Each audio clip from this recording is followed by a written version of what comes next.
새벽에 나오신 모든 분들에게 하나님께서 말씀의 능력과 기도응답 주시기를 소망합니다.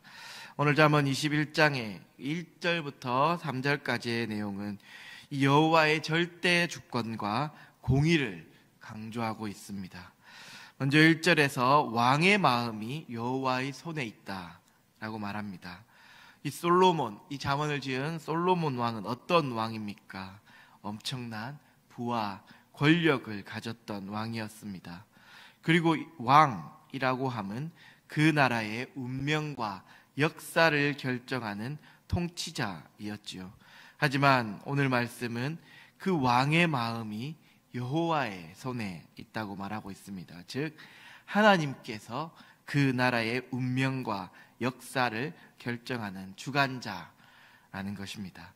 그리고 하나님께서는 이 자기 백성의 왕뿐만이 아니라 이방 나라의 그 왕의 마음도 좌지우지하시는 분이셨습니다.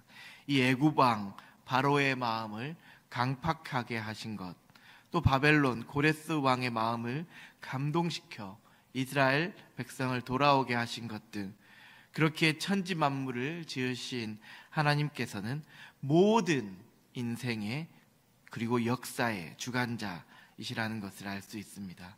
그리고 당시 그 왕정 시대뿐만이 아니라 지금 이 민주주의 우리 시대에도 하나님께서는 그 통치자들의 마음을 이끄시고 인도하시는 분이십니다. 하지만 많은 사람들은 그런 하나님의 통치를 인정하지 않고 자신들의 능력과 힘으로 나라를 다스리고 역사를 주관하고자 합니다. 지금 이 시대가 바로 그런 시대이지 않습니까? 그런데 그렇게 자신들이 다스리고 주관하고자 하니 나라가 어떻습니까?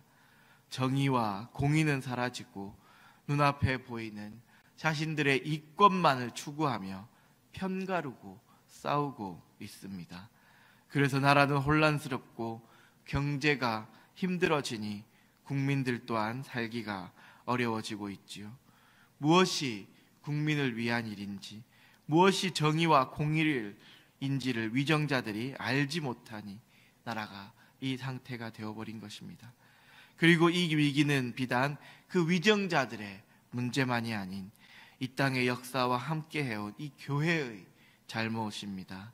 진정 하나님께 이 나라의 통치를 맡겼다면 좋은 지도자를 위해 더 기도하고 또 지도자를 선정하는 일에도 하나님의 뜻을 물어가며 기도했어야 했는데 그렇지 못했기에 지금 이 상태가 되어버린 것이지요. 그렇기에 지금이라도 이 눈물로 회개하며 기도해야 할 때입니다. 2절에서는 사람의 행위가 자기 보기에는 모두 정직하여도 여호와는 마음을 감찰하신다라고 하셨습니다. 아마도 지금 이 나라를 통치하고 있는 그러한 사람들은 자신들의 행위가 정직하고 정의롭고 공의롭다라고 생각할지 모릅니다. 그리고 많은 교회들도 자신들은 죄가 없다, 자신들은 정직하고 정의롭고 공의롭게 행하였다라고 말할지 모릅니다. 하지만 지금 이 열매를 본다면, 이 결과를 본다면 과연 하나님 앞에 그렇게 말할 수 있을까요? 그렇기에 지금 우리가 해야 할 일은 바로 눈물의 회개입니다. 지금 이 나라와 교회의 모습을 보면 그동안 나라를 위한 기도, 지도자를 위한 기도, 교회를 위한 기도를 하지 않았던 것을 눈물로 회개하며 기도해야 할 때입니다. 마음을 감찰하시는 하나님 앞에 진정으로 이 모든 죄를 고백하며 회개해야 할 때입니다. 그리고 다음 3절에서는 공의와 정의를 행하는 것은 제사를 지내는 것보다 여호와께서 기쁘게 여기신다라고 말씀합니다. 그동안 한국 교회가 예배를 드리는 그 형식에만 집중하여 개교회 중심으로 예배를 잘 드려서 부응하는 것에만 초점을 맞춰왔습니다. 그리고 지금도 공의와 정의보다는 내 교회만 잘 되면 괜찮아, 내 교회만 부응하면 괜찮아 라고 하며 나라의 안위를 신경 쓰지 않고 또한 사회적 활동 또한 하지 않고 있습니다. 과연 그런 교회를 하나님께서 기쁘게 받아주실까요? 오늘 말씀을 그것이 오늘 말씀을 통해 그것이 기쁨이 아니라 하나님께서는 공의와 정의를 행하는 것을 기쁘게 여기신다라고 분명히 말씀하십니다. 지금 우리의 교회의 모습은 어떠합니까? 우리 교회는 이 정의와 공의를 행하기 위해 노력하고 있습니까? 물론 저도 나라를 위한 기도, 지도자를 위한 기도, 공의와 정의를 행하는 것을 하지 않았습니다. 정말 마음을 다해 그런 일들을 걱정하지 않았습니다. 그렇기 때문에 이 말씀은 다른 누가 아닌 저에게 하시는 하나님의 말씀이었습니다. 그리고 여러분들에게도 주시는 하나님의 말씀이 될 것입니다. 지금 뉴스를 보면서 나라가 어떻게 될까 걱정하시는 분들이 많으실 것입니다. 그런데 이 나라를 주관하시는 분이 누구십니까? 국회의원들입니까? 헌법재판관입니까? 국민들입니까? 그 누구도 아닌 바로 하나님께서 이 나라를 주관하시는 분입니다. 그래서 우리가 먼저 해야 할 일은 하나님께서 이 나라의 정의와 공의를 세우셔서 이 모든 문제를 해결해 주시기를 바라며 기도하는 것입니다. 물론 저도 뉴스를 보면서 걱정이 되고 염려도 되고 또 어떻게 이럴 수가 있는지 화도 납니다. 하지만 그리스도인이라면 나라와 인생을 주관하시는 하나님께 먼저 기도하며 하나님께 맡기고 누군가를 정죄하거나 비난하는 악한 말이 아닌 나라를 살리는 말, 선한 말을 통해 이 땅의 정의와 공의가 회복되기를 바라야 할 것입니다. 물론 이 잘못한 사람에게 잘못했다라고 말하는 것도 중요합니다. 하지만 이 사람의 심판은 하나님께서 하는 것이니 하나님께 맡기고 진정 나라를 걱정한다면 나라를 위해 눈물로 기도하는 우리들이 되어야 할 것입니다. 다음 4절부터 20절은 의인과 악인, 지혜자와 우매자를 대조하며 삶의 결과를 알려주고 있습니다. 여기 나오는 이 악인들은 교만하고 조급하며 속이고 강포하고 죄를 크게 범하는 자이고 또 우매자들은 다투고 다른 사람들의 재앙을 바라고 거만하고 가난한 자의 부르짖음의 소리를 외면하고 뇌물을 받고 연락을 좋아하고 술과 기름을 좋아한다 라고 말합니다. 그리고 의인과 지혜자는 이 반대의 삶을 살아가지요. 지금 여러분의 모습은 어떠합니까? 물론 모든 일에서 의인처럼 이 지혜자처럼 살아가면 너무나 좋겠지만 그렇게 살아가는 일이 쉬운 일이 아니지요.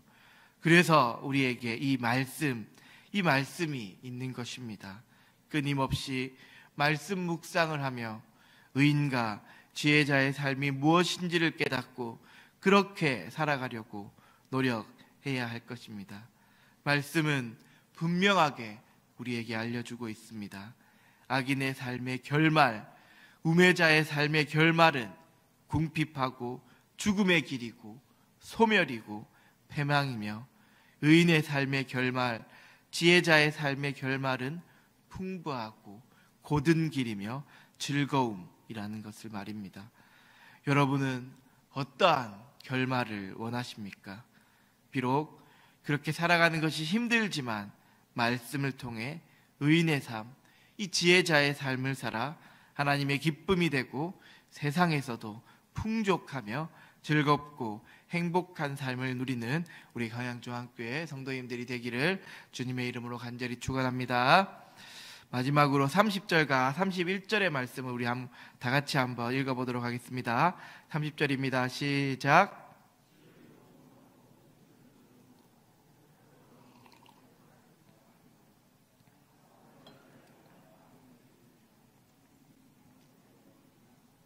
아멘. 이 말씀을 보면 지혜, 명철, 모략으로도 여호와를 당하지 못하며 전쟁을 잘 준비해도 이김은 여호와께 있다라고 말씀합니다.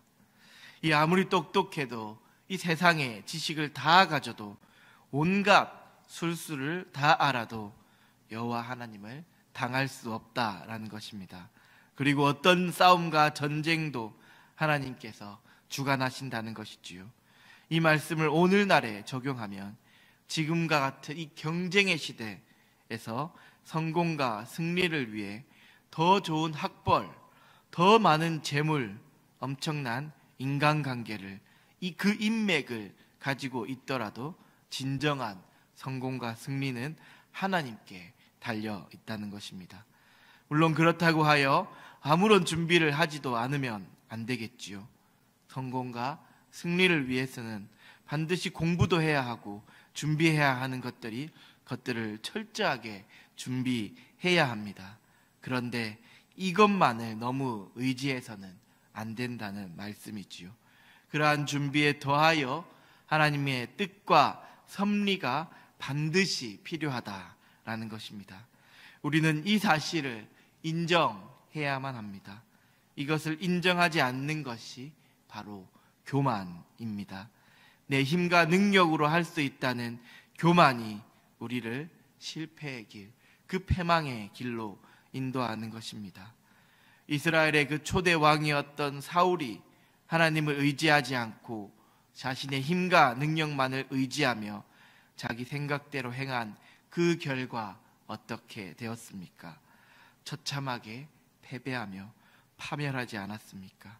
하지만 부족함에도 하나님만을 의지했던 그 다윗은 승승장구하며 모든 싸움에 승리하였습니다.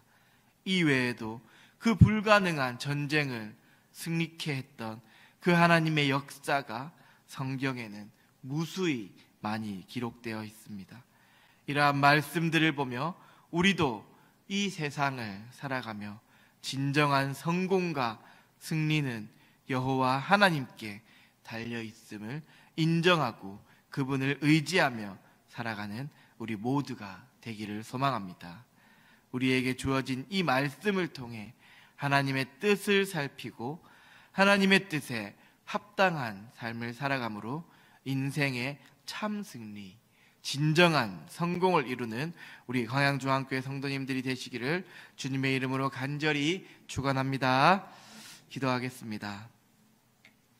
사랑의 하나님, 오늘 주신 말씀을 통해 하나님께서 모든 인생과 역사의 주관자이심을 깨닫고 내 인생도 하나님께 맡기는 성도님들이 되게 하옵소서.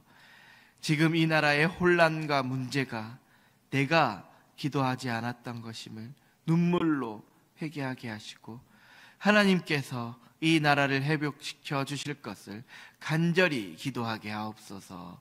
말씀을 통해 악인과 우매자의 삶, 의인과 지혜자의 삶이 무엇인지를 깨닫게 하시고 의인과 지혜자의 삶을 살아감으로 하나님의 기쁨이 되며 그 예비하신 풍성한 축복도 누리게 하옵소서. 인생의 참 승리, 진정한 성공이 하나님께 달려 있음을 인정하게 하시고 말씀을 통해 하나님의 뜻을 묻고 하나님의 뜻에 합당한 삶을 살아 그 인생의 참 승리, 진정한 성공을 누리는 우리 모두가 되게 하옵소서. 오늘도 이 예배의 자리, 이 기도의 자리를 허락하신 주님께 감사드리오며 예수님의 이름으로 기도합니다. 아멘. 하늘에 계신 우리 아버지, 아버지의 이름을 거룩하게 하시며 아버지의 나라가 오게 하시며 아버지의 뜻이 하늘에서와 같이 땅에서도 이루어지게 하소서. 오늘 우리에게 일용할 양식을 주시고 우리가 우리에게 잘못한 사람들을 용서하여 준 것 같이 우리 죄를 용서하여 주시고 우리를 시험에 빠지지 않게 하시고 악에서 구하소서. 나라와 권능과 영광이 영원히 아버지의 것입니다. 이 시간 함께 기도하기를 원합니다. 이 나라의 혼란과 문제가 나의 기도하지 않았음을 깨닫게 하시고 이 시간 눈물로 회개하게 해달라고 기도하시고 이 말씀을 통해 의인과 지혜자의 삶을 살아감으로 풍성한 삶을 누리며 살아가는 우리 모두가 되게 하시고 또 인생의 참 승리와 진정한 성공이 하나님께 달려있음을 인정하고 그분의 뜻에 합당한 삶을 살아 인생의 참 승리, 진정한 성공을 누리게 해달라고 기도하시고 마지막으로 몸이 아픈 한우들이 있고 또 마음이 아픈 한우들 또 그들을 보살피는 이 가족들이 있습니다. 그들에게 주님께서 직접 찾아가셔서 그들의 몸과 마음을 만져주시고 치유하여 주셔서 회복되어 이 시간 예배 자리로 나오게 하시며 주님께 영광 돌리게 해달라고 이 시간 간절히 주님의 이름을 한번 부르고 기도하겠습니다. 주여